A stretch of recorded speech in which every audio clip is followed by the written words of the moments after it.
नमस्कार दोस्तों, स्वागत है आप सभी का ऑनलाइन होस्ट यूट्यूब चैनल पर। इस वीडियो में हम बात कर रहे हैं एक बड़ी और लेटेस्ट अपडेट के बारे में, जो कि संबंधित है यूपी टीजीटी पीजीटी को लेकर। यूपी टीजीटी पीजीटी में से यूपी की टीजीटी एग्जाम के बारे में। जैसा कि दोस्तों आप जानते हैं कि पीजीटी परीक्षा हो जाने के बाद अब सबसे बड़ा कहने की जो इंतजार किया जा रहा था, वो आप सभी को देखने के लिए मिल रहा था, अगर बात की जाए टीजीटी एग्जाम के बारे में।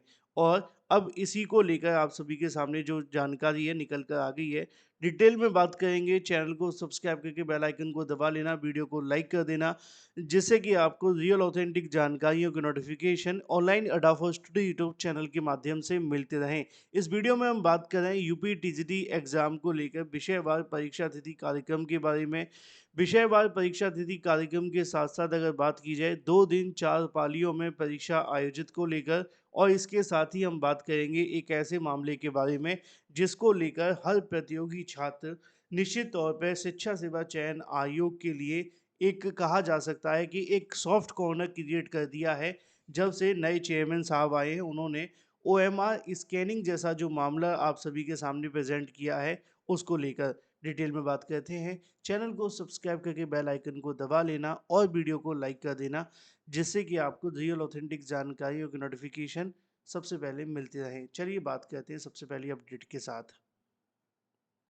जो छात्र पहले से टीजीटी पीजीटी परीक्षाएं दे रहे होंगे, यानी कि मेरा मतलब है जिन छात्रों ने पहले से टीजीटी पीजीटी की कोई एग्जाम दिया होगा, उनको तो ये बहुत सारी बातें पता होंगी कि अब तक टीजीटी पीजीटी परीक्षा में हुआ क्या है। अगर मैं पुरानी भर्ती का एग्जाम्पल दूं, टीजीटी 2021 की परीक्षा, अंबेडकर नगर के अंदर तकरीबन 800 छात्रों ने परीक्षा को छोड़ दिया था या परीक्षा का बाइकआउट कर दिया था। लेकिन अंत में नुकसान उनका ही हुआ। कैसे? क्योंकि उन अभ्यर्थियों की जो मांगे थी, ना तो सरकार ने मानी और ना ही माध्यमिक शिक्षा सेवा चयन बोर्ड ने मानी। क्योंकि जो पुराना बोर्ड हुआ करता था, उसने उन बातों को स्वीकार करने से ही, कंसीडर करने से ही मना कर दिया था। उन मामला क्या हुआ था, बड़ा ही शॉर्ट में आपको बता दूं, तकरीबन 850 के आसपास ऐसे अभ्यर्थी थे जो अंबेडकर नगर के अंदर परीक्षा केंद्र पर परीक्षा दे रहे थे। लेकिन इस बात को लेकर वहाँ पे हंगामा हो गया कि पेपर की जो सील है वो उनके सामने नहीं खोली गई थी। चयन बोर्ड ने बड़ा ही दावा किया था कि पेपर की सील जो होगी वो छात्रों के सामने खोली जाएगी। और भी बहुत सारी चीज़ें देखने के लिए मिली थी।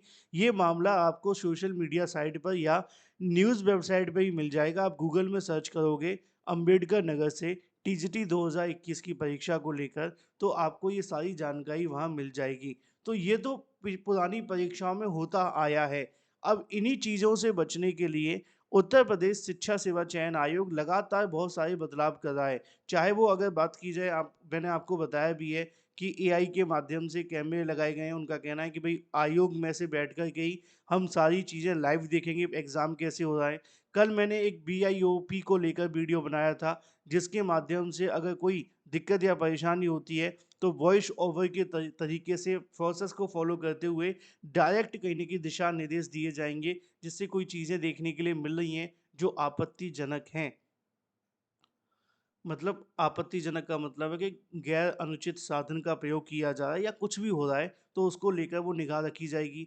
दूसरी चीज़ आपको पता है ओएमआर स्कैनिंग को लेकर, ये मामला थोड़ा सा और भी ज़्यादा सीरियस है। क्योंकि ओएमआर स्कैनिंग कर देने से परीक्षा के बाद होने वाली किसी भी तरीके की धांधली जैसी चीज़ें ऑलमोस्ट ख़त्म हो जाएंगी। और पेपर के अंदर काफ़ी हद तक ये कहा जा सकता है कि जो होगा वो परीक्षा के समय होगा, उससे पहले कुछ, उसके बाद कुछ नहीं हो पाएगा ना। तो जो परीक्षा के समय हो रहा है उसको तो रोका ही जा रहा है, प्लस परीक्षा के बाद कोई ऐसा छेड़खानी ना हो, उसको भी रोकने का प्रयास किया जा रहा है शिक्षा सेवा चयन आयोग के माध्यम से। और ये बदलाव ओएमआर स्कैनिंग को लेकर इसीलिए किया गया है। इसलिए ये थोड़ा सा और भी ज़्यादा दिलचस्प है। हालांकि अभी आयोग इसको पायलट प्रोजेक्ट के तौर पर लॉन्च कर रहा है। हर परीक्षा केंद्र पे पॉसिबल नहीं हो पा रहा है, बहुत सारे संसाधन जुटाने होते हैं, बहुत सारी चीज़ें फॉलो करनी होती हैं, इसलिए।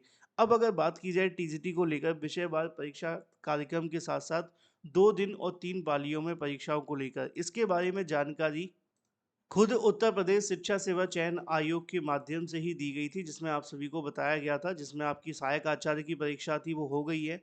पीजीटी की परीक्षा भी हो गई है। अगर बात की जाए टीजीटी की परीक्षा के बारे में, तो वो 3-4 तारीख को देखने के लिए मिलेगी, और 3-4 को होने वाली परीक्षा के क्रम में अगर बात की जाए, तो आपकी जो परीक्षा है वो 2 दिन यानी कि 4 पालियों में देखने के लिए मिलने वाली है। 8 लाख से ज़्यादा अभ्यर्थी हैं। इस परीक्षा में चलो बहुत कम अभ्यर्थी थे, लेकिन इसमें 4 लाख अभ्यर्थियों की परीक्षा आयोग ने संपन्न करा दी है, जो कि निश्चित तौर पे एक बढ़िया अभ्यर्थियों के लिए भी राहत है, तो आयोग के लिए भी राहत है, इतनी बड़ी परीक्षा को कराने के लिए। लेकिन अब जो सबसे बड़ा फ़ोकस बना हुआ है, वो है आपकी टीजीटी परीक्षा के बारे में, क्योंकि ये परीक्षा 3-4 को होने वाली है, 2 दिन 4 पालियों में इसको आयोजित किया जाएगा।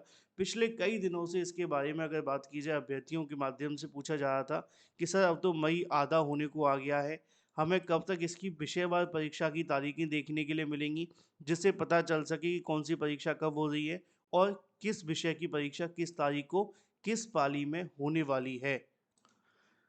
जिससे कि अभ्यर्थी अपनी तैयारी कर सकें और तैयारी के साथ-साथ अपनी चीज़ों को क्लियर कर सकें। लेकिन इसके साथ ही आपको तैयारी तो पैटर्न को लेकर भी करनी है, अपने पैटर्न पे ही फ़ोकस आपको करना है। मैं आपको बताता हूँ पेशेवर परीक्षा कार्यक्रम के बारे में, लेकिन उससे पहले एक छोटी-सी जानकारी है। अगर आप जीआईसी प्रवक्ता या यूपीटीईटी की प्रिपरेशन कर रहे हैं, तो आप इसी अपनी प्रिपरेशन को और मजबूत कर सकते हैं। जीआईसी प्रवक्ता के GK, GS special crash course के साथ और यूपीटीईटी के कंप्लीट क्रैश कोर्स के साथ। ये आपको मिलता है मात्र ₹199 के अंदर। जीआईसी प्रवक्ता में आपको मिलते हैं 45,000 वन लाइनर, 55 प्रैक्टिस सेट, सभी इंपॉर्टेंट नोट, 6 मंथ का करंट अफेयर और 5,000 एक्सपेक्टेड क्वेश्चन। 7986240141 पे व्हाट्सएप करके आप इसे ले सकते हैं। यूपीटीईटी के कंप्लीट कैश कोर्स की बात की जाए, तो वो अवेलेबल है मात्र ₹199 के अंदर, जिसमें आपको 60,000 वन लाइनर, सभी सब्जेक्ट के आपको नोट्स देखने के लिए मिलते हैं 50 प्रैक्टिस सेट के साथ, 2011 से लेकर अब तक के प्रीवियस ईयर क्वेश्चन, 24/7 का चैट सपोर्ट, 7719676659 पे व्हाट्सएप करके आप इसे भी परचेज़ कर सकते हैं। तो ये तो बात हो गई आप सभी के लिए क्रैश कोर्स के बारे में। अब बात कर लेते हैं विषयवार परीक्षा तिथि और इसके अलावा परीक्षा के बारे में। देखो, 3-4 को आपकी परीक्षा होने वाली है। अब 3-4 को परीक्षा होने वाली है, तो शिक्षा सेवा चयन आयोग आम तौर पर अभी तक जो परीक्षा हुई है, उनके अगर सिनेरियो को देखा जाए, तो वो 10 दिन पहले आप सभी के लिए यहाँ पर विषयवार परीक्षा तिथि का जो कार्यक्रम है, वो जारी कर देता है। जिससे कि जो भी अभ्यर्थी हैं अपनी विषयवार परीक्षाओं को लेकर जानकारी देख सकें, और तकरीबन 10 दिन पहले ही आप सभी को टीजीटी में भी विषयवार परीक्षा का कार्यक्रम देखने के लिए मिल जाएगा। यानी कि अभी अगर देखा जाए, तो आपकी परीक्षा में तकरीबन 20 दिन का समय पड़ा हुआ है। 10 दिन और इंतज़ार आपको करना पड़ सकता है। संभावित तौर पे शिक्षा सेवा चयन आयोग के माध्यम से 10 दिन पहले आप सभी के लिए विषयवार परीक्षा तिथियाँ जारी कर दी जाएँगी, और उसके साथ आपको सारी की सारी चीज़ें और भी देखने के लिए मिल जाएँगी। आयोग अब एडमिट कार्ड जल्दी जारी नहीं करता है, सेफ्टी पर्पज़ की वजह से, क्योंकि वो चाहते हैं कि हम एक साथ सारी चीज़ें ना बताएँ। तो एडमिट कार्ड तो आपके 3-4 दिन पहले ही जारी किए जाते हैं, अब हर परीक्षाओं में। तो टीजीटी परीक्षा में भी आपको यही देखने के लिए मिलेगा। एडमिट कार्ड तो 3-4 दिन पहले ही आएँगे, लेकिन विषयवार परीक्षा तिथि आपको पहले पता चल जाएगी, ऑलमोस्ट 10 या 8 दिन पहले। जैसे आयोग को सही लगेगा, सारी चीज़ें सही बैठी, वो खुद से ऑफ़िशियल नोटिस आप सभी के लिए ऑफ़िशियल वेबसाइट पे जारी कर देंगे। शिक्षा सेवा चयन आयोग की वेबसाइट जिनको नहीं पता है, वो सर्च करके देख सकते हैं upessc.up.gov.in, और इसी पे आपको सारा कार्यक्रम मिल जाएगा। फिलहाल इस वीडियो में इतना ही। Thank you for watching this video.